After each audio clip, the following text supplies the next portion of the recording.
decoding satellite reception, mainly from NOAA satellites. There's got to be an easier way than setting up SDR++, GPredict, potentially a load of other software that all has to work together. It creates a lot of screen clutter. You know, by the time you've opened this,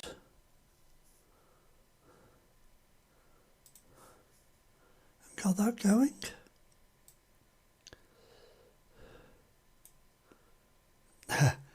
because it's not going to work. There's a reason why it's not working. Don't worry about it. I'll show you why. Set up GPredict. Set up the radio control. Engage that. You've got no screen space left at all. And then you have to keep pushing them over each other. There's got to be a better way, surely. You know there is. And the answer is Satdump. So let me introduce you to Satdump.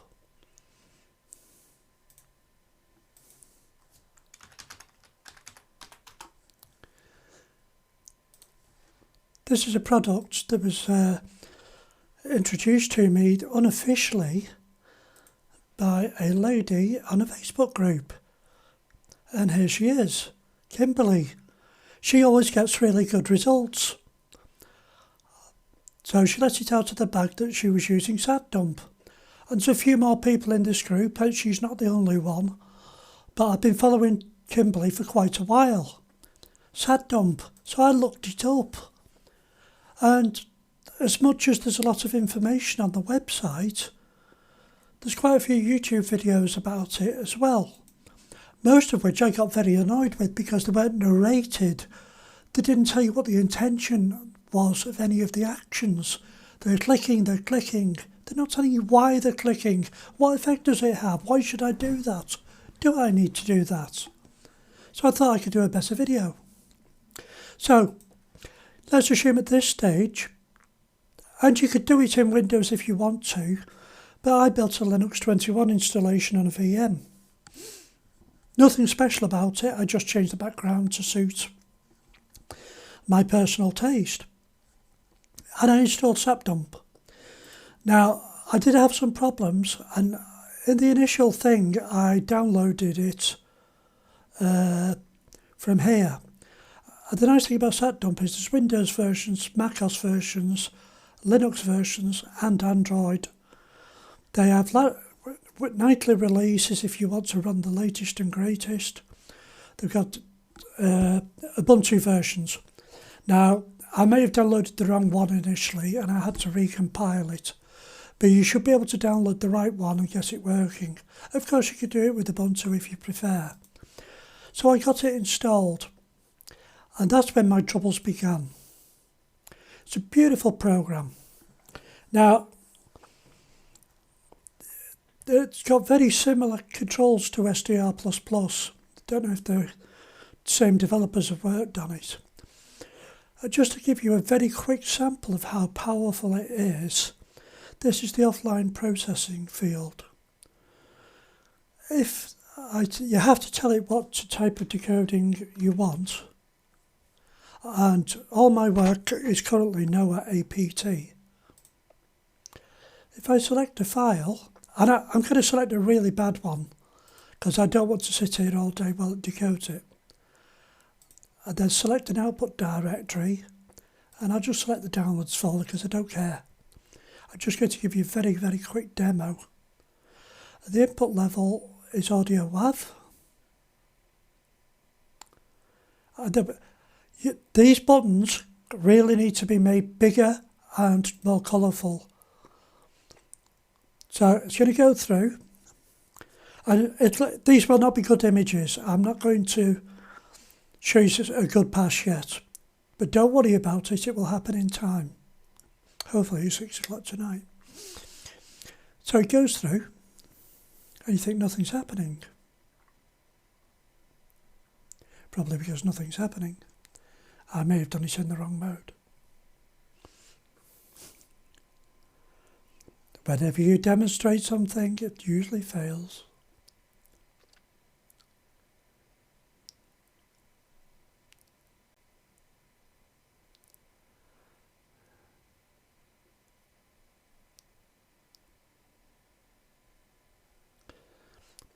Okay, so put that in the downloads folder.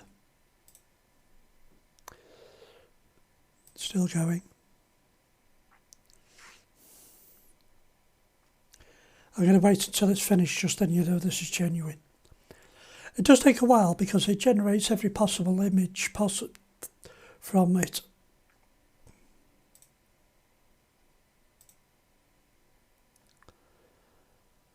Still going.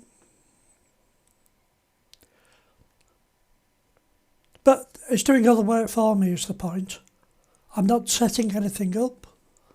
It's using all the data that came from the satellite. So there we go. So if we have a look at these are the two source images they're made from. Now if you know anything about narrow satellites, you'll know that one focuses on the visible spectrum and one focuses on the infrared. But because they are not cameras, they are scanning sensors. It can do a lot more. It's not restricted by the power of the lenses. So that's the A channel and the B channel. And yeah, this one's rubbish. It's not going to give you anything. But it produces all these images from it. And it'll try to rebuild colour schemes. So, we'll come back to that later. In fact, we won't. I'll show you now. Because it's just so much fun. So if I go to live outputs and go to my NOAA. No, I don't want that one. I think I want this one that I did. I want one I did last night.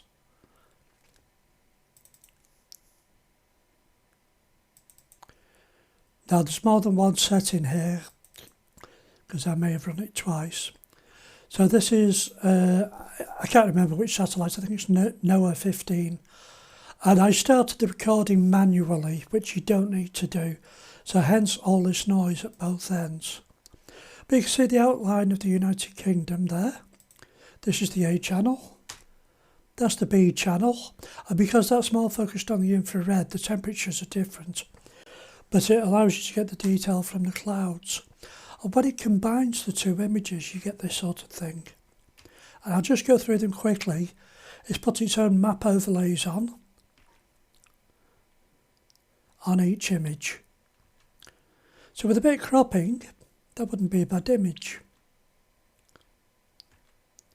So those are the sort of things we can do just with a little dipole and a 10-year-old SDR. And it can also stitch multiple images together so that you can build up a massive picture. Don't worry about the skewing, it fixes that automatically. So that's the raw received signal that's not synchronized, and it free-frames it. It looks at these sync signals and it puts it back together so that they all line up. Enough of that. Those are the images that we can get, and we will get better ones as we get better at it. So, confusion. Where's the receiver? Well, it's marked in a section called recorder. But before we go in there, we really need to go into the settings. And we need to fill a few things in. So you could have it dark, light, Windows 98, whatever. I just like the dark one, I'm leaving it at that. Nothing else to change in there. I've ticked remember size and window position. General Satdump, this is the important one. Now, if you're not on a VPN, you may be able to use your graphics card. I've set up my home location, approximately, and my altitude, and I'm calling it my call sign M0RLF. It's also a good idea to update your TLE files, and I did them earlier, so nothing magical is going to happen. Some settings do need to be restarted. So that's set up, you can forget that. The output directories, these will depend on your system. So set up where you wanted to put the images and the projected outputs. Click Save when you've done them. You don't need the remote SDR setup unless you're using an SDR remotely. If it's on the same machine as Satdump, you don't need it. You can have a look at all the formats it decodes, some extra information there. But the next one we want to set up is the recorder. And as I say, it's badly named. Now, if you've installed a driver for your RTL SDR or whatever, it'll find it. Okay, the reason it wouldn't find the SDR is because it wasn't plugged in. I removed it to show you. So there's an old NewElec SDR, Smart SDR, and you can use that, or you could use an RTL SDR Block 3 or 4 if you have one lying around. You could use something more sophisticated, but it's not really necessary.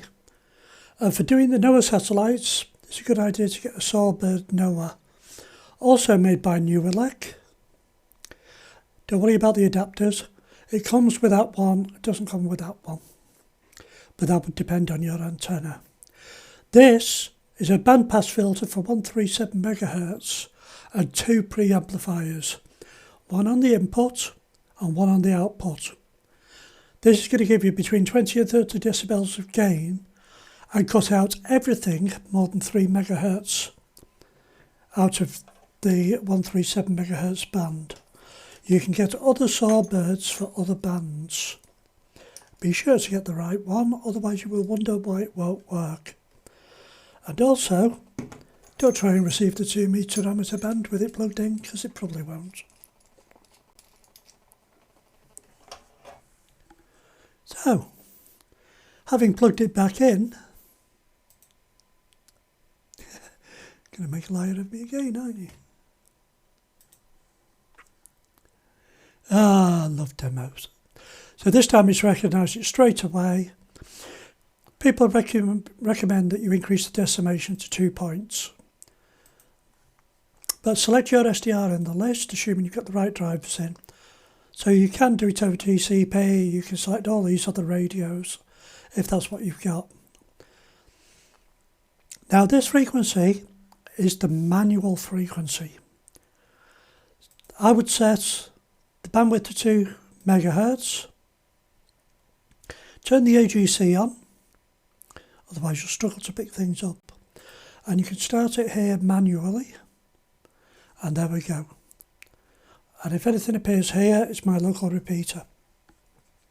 But you can set the scale and the speed of your display if you wish to have it. You can turn the display off if you don't want it.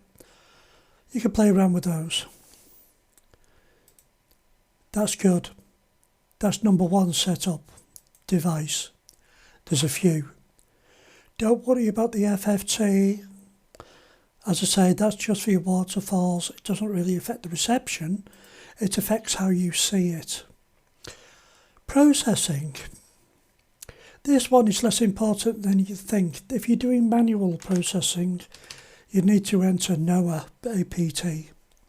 If you're not doing manual processing and pressing start, don't worry about it. You'll see why in a minute.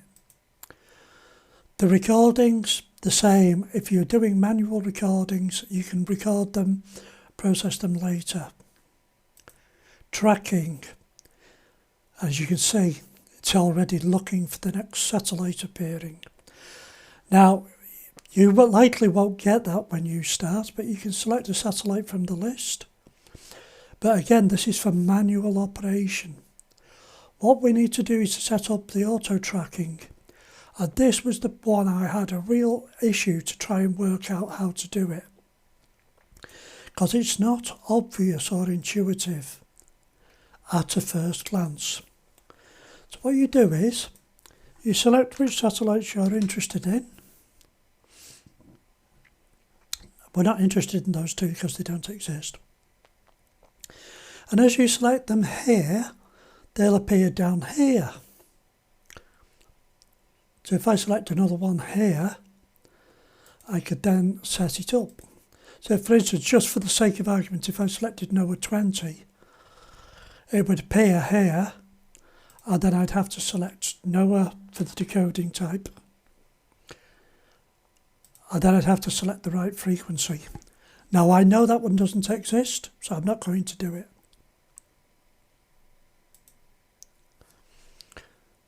That one does exist, but don't worry about it for now. I'll remove it. So we get our NOAA satellites up, and we need to tell it the correct frequencies. Now you're welcome to copy mine. Then published the frequency on GPredict for NOAA 15 is incorrect. It comes up as 1.7. Sorry, it doesn't. It comes up as 137.100. That is wrong. It's 137.62. NOAA 18 is 137.912.5. And NOAA 19 is 137.1. Now you can either elect to record these as they pass or decode them live. On each one you can choose what to do. So if you're having problems with the image processing, you want to do some manual recordings, you can. And on each one you've got some options. If you need DC blocking, you can select it. You can select auto cropping, you can select noise reduction, you can select the timestamp. You do that for each satellite. And by all means start off with just one. It's complicated setup. So there's a few things more that we need to understand on here. This is going to track the frequencies and apply the right doppler shift. Nothing more we need to do. Now, there's no point in doing it when your satellite is below the horizon. Can't see that. You can't see that, it's below the horizon. That's 10 degrees above the horizon at my house. I can see that. And with practice, you'll work out how much you can push it. Your signal will get stronger depending on the antenna you're using. So I'm going to start off with a 10 degree elevation. If you find your SDR's getting hot or you're only using it for satellite reception, you can tell it to turn the SDR on and off automatically. Fantastic. Initially, I wouldn't do it, but you can enable multi-mode. Multi-mode will switch from one satellite to another. Now, you might not want it to do that. You could be in the middle of a really good pass from NOAA 15 and NOAA 18 comes screaming along and knocks your radio off. I would go without for starters. Get used to the software first. This updates the TLEs and yada yada yada yada. We have some colour-coded dots that tell us what's going on. So there's a possible confrontation between NOAA 19 and NOAA 15. So I won't enable multi-mode. It's your choice. Don't come crying when it turns your radio off in the middle of doing it. So we'll engage auto track and it greys everything out. That is good so long as we have all those set up, or at least one satellite.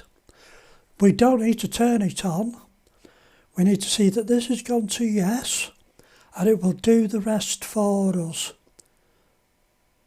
That is the sweet part of it. We don't need to bother about VFOs, don't need to bother about debug. That does bring up a very pretty pattern on there. When the SDR is turned on by the tracking, you'll start to see it appear there. Now, there's a weak pass coming up on NOAA 15.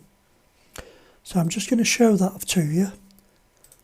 And the way I'm going to do it is to turn that to 0 and engage auto track.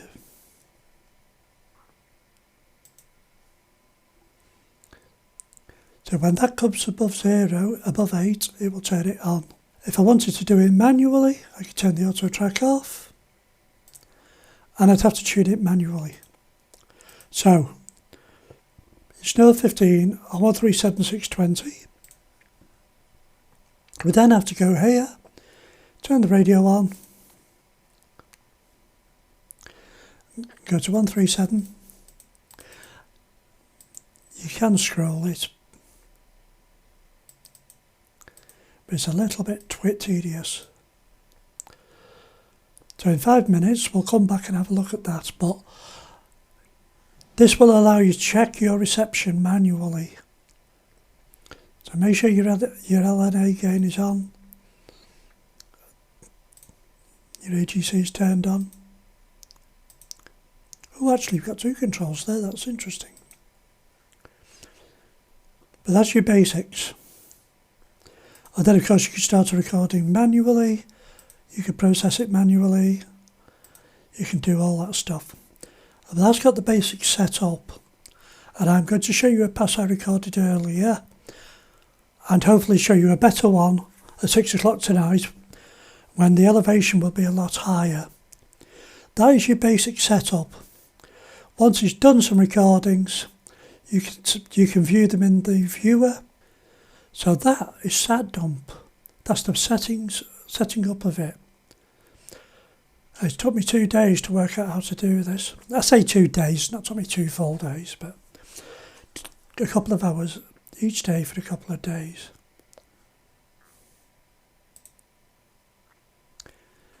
So that's your basic setup. I hope it works for you. I hope it works for you better than it works for me.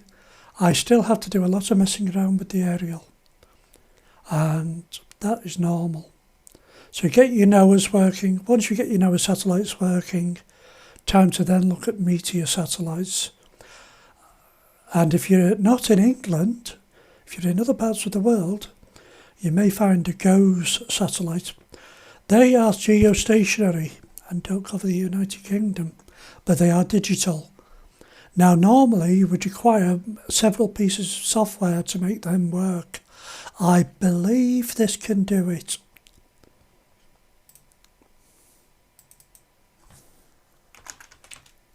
Yeah, it can do GOES. So it knows how to deal with GOES satellites. And that is great, because normally you have to do one recording, then you have to shift the frequencies, then you have to decode it, then you have to put it through a viewer. And you don't know whether you get a result or not until you've finished. This should do it in one go. Now, decoding a pass can take a while and use a lot of hard drive space. So do monitor how much free space you've got on your hard drive. I've got 100 gigs free at the moment. You do need to purge those out eventually. So good luck with your decoding. Please post some links to your pictures, that'll be mega cool. And thanks to the lady whose name I've forgotten again already. Shocking. Thanks to Kimberly Stone for her efforts and persistence in getting some good pictures and posting them and showing them to other people. And just out of interest, it's on the SDR SWL Ham Radio Home group. And it's a brilliant group. Please join up. So that's it for now. We'll come back and I'll post some pictures later when I've got them. Bye for now. 2 hours later. Okay, so it's 9:30 at night. Now looking at NOAA 19. This is going to have a maximum of elevation to almost 90 degrees. And we can see the signal just start appearing. Now I actually set it not to start until it hit 20 degrees elevation. And it's completely ignored that, but it did start. If we go to the vertical antenna, we can see the vertical is picking it up already. But no matter, this will be better. And it's going straight over my house, which is brilliant. Very slight northwesterly. So it's going to be 20 degrees off the vertical, off the northerly heading. But no matter, we can work with this. So there it is, we're getting the basics of a signal and the noise, but it's recognisable. And it's recognisable on here as well. So that's picking up again now, as we get more vertical. Probably gone through the null spot of the antenna.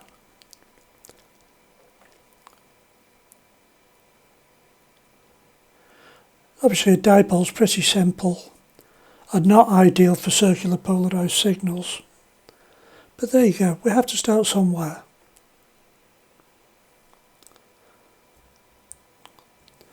So that signal appears to be improving a lot.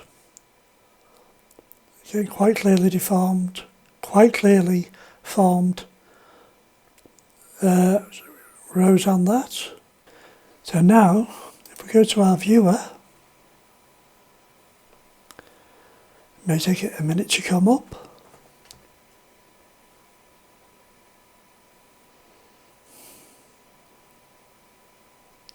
Do I need to open it?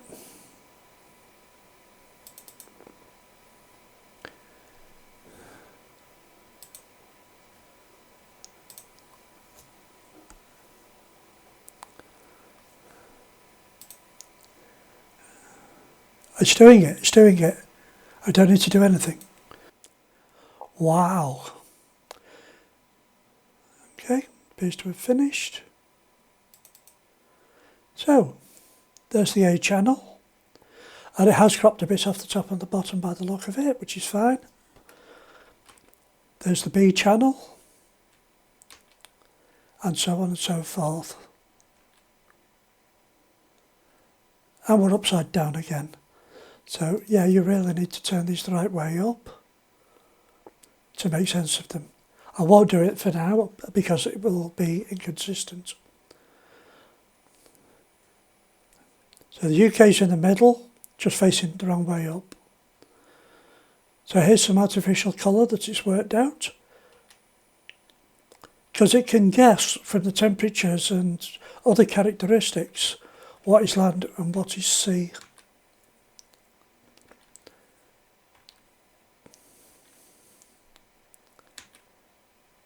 So hey, we've got something.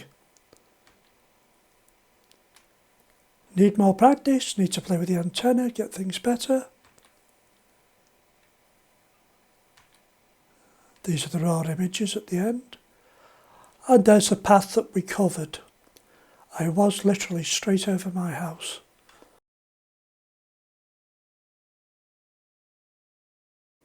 Okay, so I found some additional information out after I did the recording, so I'm going to interject in and show you it.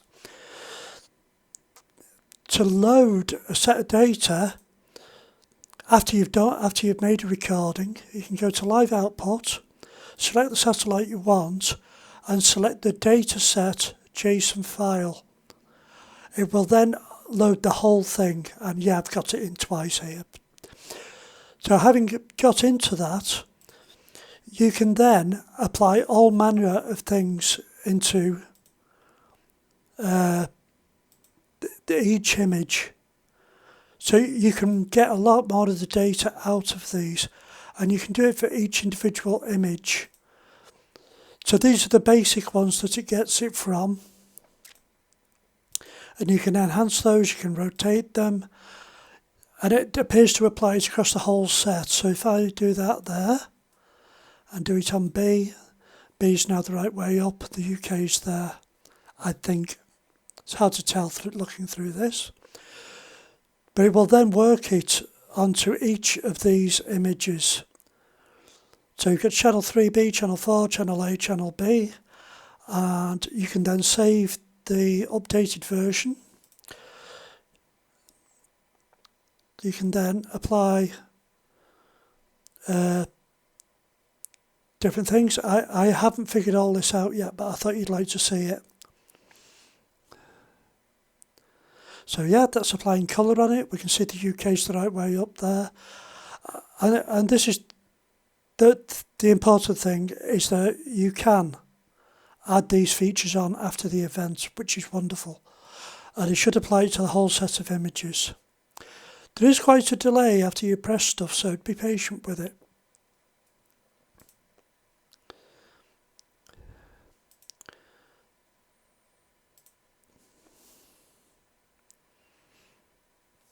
So you need to play around with these settings. I don't fully understand them, but I wouldn't want you to miss out on them.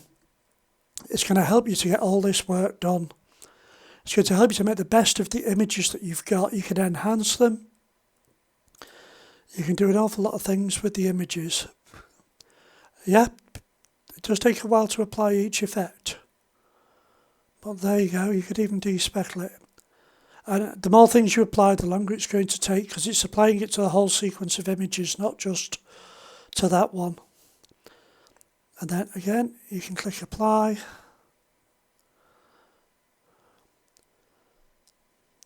So that's brilliant. I hope you enjoyed the video. I hope you get some success decoding satellites. It does require patience, but I think it's going to be very worthwhile. Thanks very much for watching. 73s for now.